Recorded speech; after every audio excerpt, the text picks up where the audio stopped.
Hello and welcome to our session.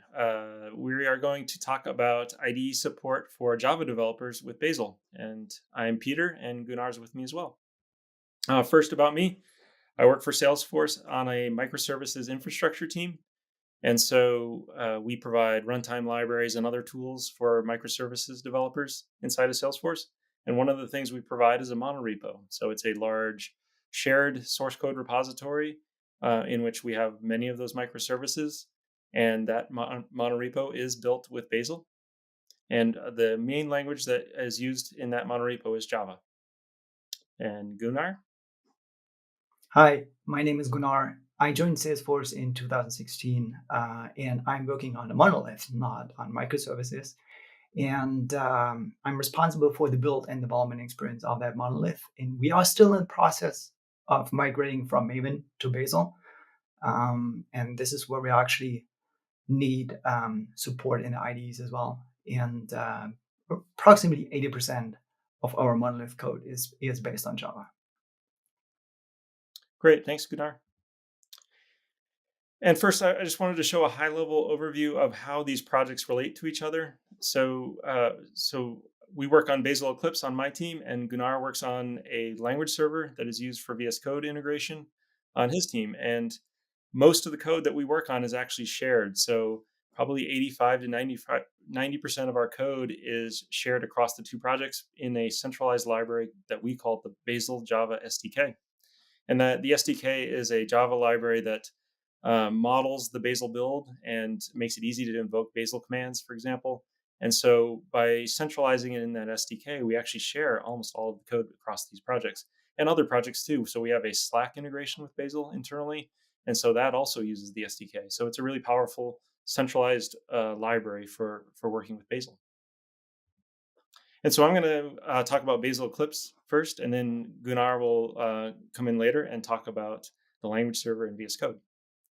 And so Bazel Eclipse started 3 years ago, and it was really to meet a need that we had internally. So as we asked microservices teams to move from their custom source code repository with their custom Maven build, and we move them into the monorepo, they have to do some work. So it takes some work to migrate from Maven to Bazel, from their own repository to our monorepo.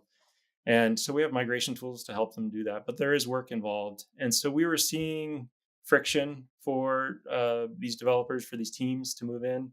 And so we're always looking for ways to reduce that friction. And one of the things we realized was not only were we asking teams to change from Maven to Bazel, but for all the Eclipse developers that we have inside of Salesforce, we were asking them to change from Eclipse to IntelliJ. And so it started as a hackathon project 3 years ago. But what we started to do is build the Bazel Eclipse feature, which is, and our goal is to give these developers parity with doing Java development in Eclipse as they would have in Maven with Bazel. And so I'm happy to report that we are there. So as of the 1.5 release of Bazel Eclipse, which happened a couple of weeks ago, we've reached parity. So now the development experience for Java developers inside of Eclipse is the same whether you're using Maven or Bazel. And so we're really happy about that. And as I'll show in a demo, it's a lot easier to show rather than tell. But we model the Bazel the Java class path a little bit differently than what the IntelliJ plugin does. And so as I do the demo, you'll see how those differences play out. And we also spend a lot of time thinking about how to do partial imports because in Salesforce, we have these large Bazel workspaces. We never want a developer to bring in the entire workspace. And so we've put a lot of effort into making sure partial imports work well. And I'll show that in the demo as well.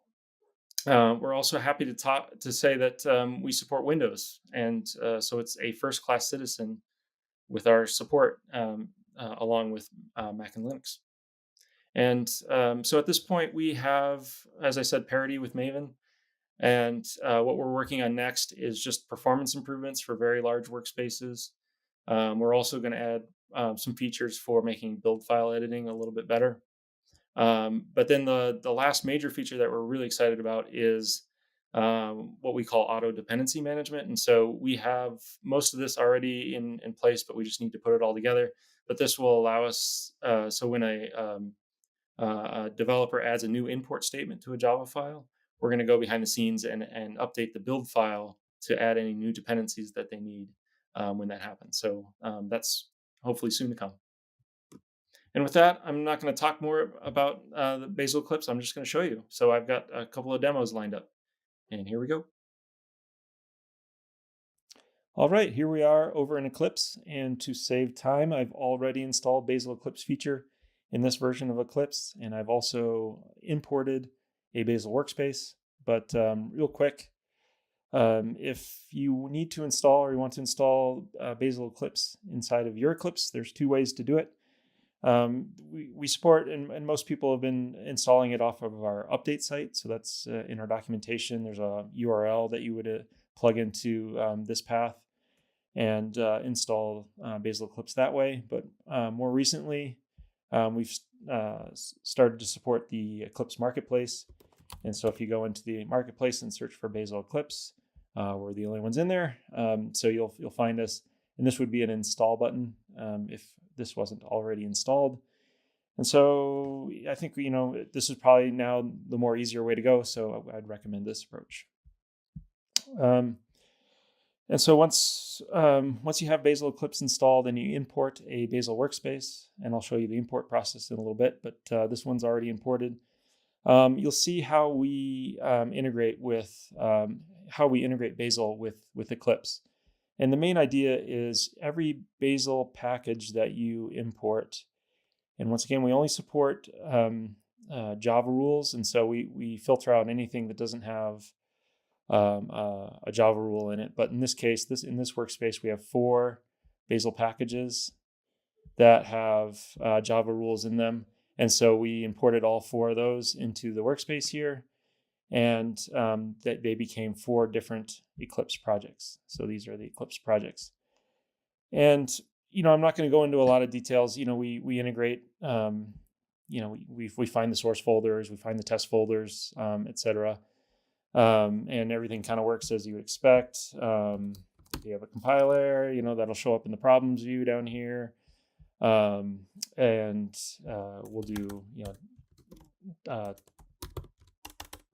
type search for you. You can add types and we'll help you out there. And so that's all pretty standard Eclipse stuff, and it works pretty well, just pretty much as you expect. The main integration point for Bazel Eclipse with Eclipse is the Bazel class path container. And so what we have to do is look inside of each Bazel package that's been imported and look at the Java libraries, look at the Java binaries, the Java tests, and figure out the class path container. And so what we do is we create a union of all the rules inside of your package and figure out the class path from that. And so in this simple package, we have 2 external dependencies on the main class path.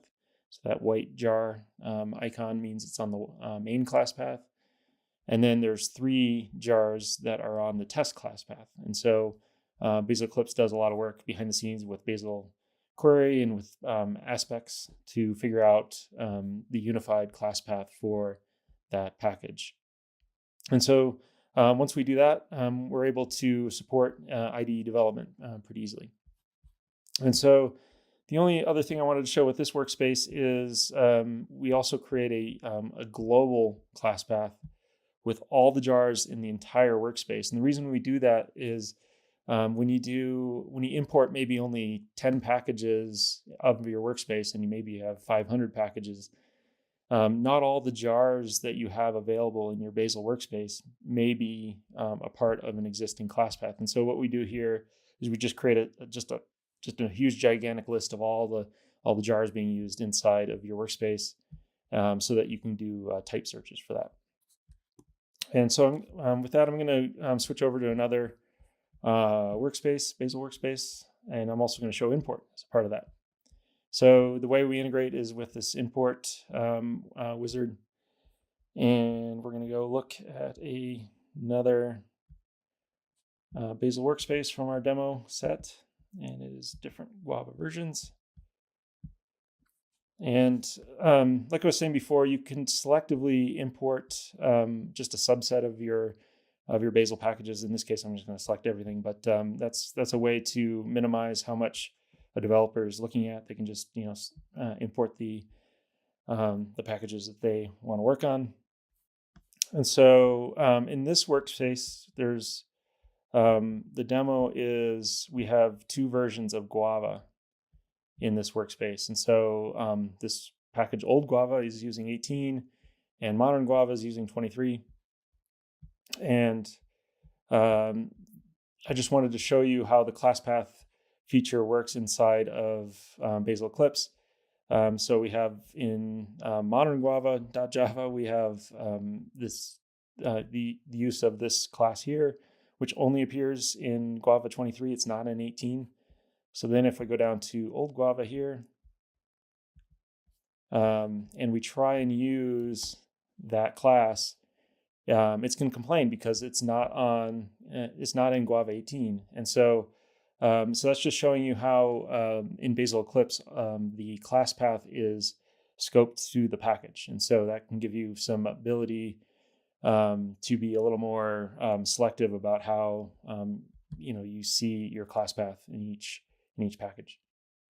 And an upcoming feature is something we plan to do with this, which is called auto deps.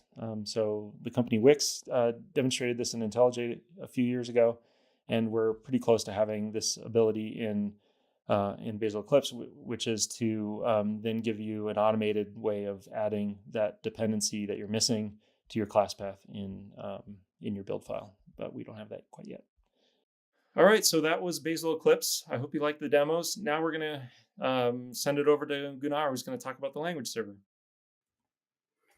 Yeah, thank you very much, Peter. So the Bazel language server that I'm going to talk about and also have a demo prepared is essentially the headless piece of the Bazel Eclipse feature. And the way it works so beautifully is that the Java language support in VS Code is entirely based on Eclipse as well. Let's have a look. So obviously you will see the same features that you see in the VS Code that you know from the VS Code Java support as well as from the Bazel Eclipse feature. We do support full and partial project views. That's very important, especially when working on a monolith in large code bases. You don't want to load all the files into VS Code. Class path support is exactly the same as in the Bazel Eclipse feature. So any new support that gets added into the Bazel Eclipse feature or into the Bazel language server will benefit both projects equally.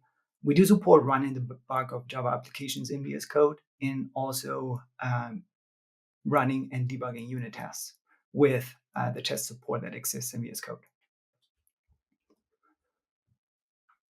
For now, we still require you to manually download the extension for VS Code and install it. Eventually, we want to go and publish it into the marketplace, the VS Code marketplace. However, we have not decided yet on the final naming for this. All right, so let's jump into a little demo. First thing we'll do is go to the Git repo of the Bazel VS Code for Java development extension.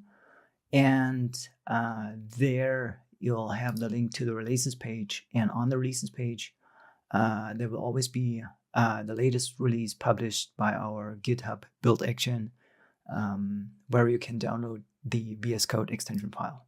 So click on the file and save it to a local folder. In this demo, I'm going to use a little small sample project that we created and published on GitHub as well. So it just contains 3 modules, which look pretty similar to Maven modules. They have Java folder with source code and the build file. And make sure it builds, because this is very important. And let's start code in this directory. So once VS Code opens, the first thing we'll do is we'll install the extension from the file. And you click on the three dots, and then you select install from VSIX file. And there, you just select the file that we downloaded from our code repository from the releases page. And you let that finish. It will actually install not just the VS Code for Java extension that we built, but it will also install a couple of additional extensions, mainly for debug supporting, for running tests, and the language server that is shipped by Red Hat. Once the installation finished, I would like you to make you aware of a few important settings that you have to do in your user configuration. So the first two items, I recommend disabling Maven and Gradle support. The third one, which is pretty important, you need to enable the Bazel importer for GDTLS for the Java language server. So you need to set bazel.enable to true. The default is still false. And then there's two more options, one for the source path and then more from the test path. So the way the Bazel project kind of works is similar to how Bazel Eclipse feature works, is that it detects or it expects a common layout in the project. And in that common layout, you can actually configure the path, the location of the source folder and the test sources. And then it will set up the class path properly for those. Okay, so once you have those settings set up, let's restart VS Code one more time, and then we're ready to open a source file. Okay, so once VS Code is back up, let's open our first Java file. It will start the language server. You can track the language server starting with the spinning wheel on the bottom. It is actually now analyzing the project, scanning for the Bazel build files, and discovering packages. Once everything is ready, you will see the thumbs up. That's pretty important. If you don't see it, something might wrong, so you need to check the log file. And now we're ready for some Java development. Content Assist is available. It works based on the class path, what's specified in the Bazel build files as dependencies. This is extremely similar to Bazel Eclipse. An interesting feature that is also supported is running code and debugging code right from within VS Code. So with the debug extension, you can just click on this little debug highlight, and then it starts the main the Java code in debug mode and stops at the breakpoint that we have here. And then you can just use regular stepping and run it. What else can you do? Navigation. So you can follow and jump into the methods that define something. For a full list of all available features, please go to the Red Hat-developer/VS Code-Java repository. It has a list of features that are supported by the VS Code Java extension and the Java language server for VS Code.